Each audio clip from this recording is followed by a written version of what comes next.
لڑکی کا کرائٹیریا کیا ہو اور لڑکے کا کرائٹیریا کیا ہو، اس پر مفتی احمد یار خان نعیمی رحمۃ اللہ تعالیٰ نے دولہا کے متعلق جو مدنی پھول عطا فرمائے، آپ ارشاد فرماتے ہیں کہ لڑکی والوں کو چاہیے کہ دولہا میں 3 باتیں دیکھیں۔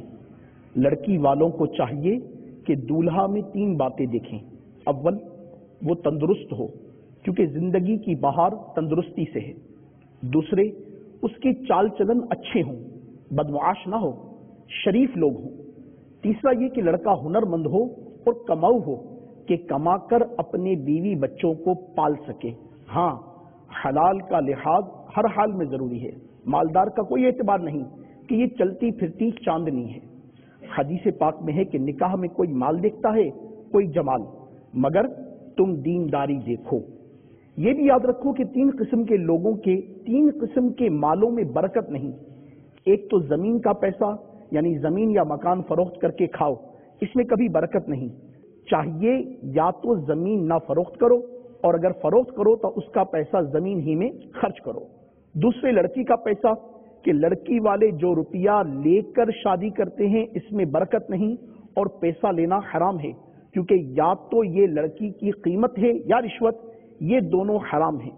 تیسرے، وہ جہیز اور مال جو لڑکی اپنے میکے سے لاوے، اگر دولہا اس کو گزر اوقات کا ذریعہ بنا دے تو اس میں برکت نہ ہوگی۔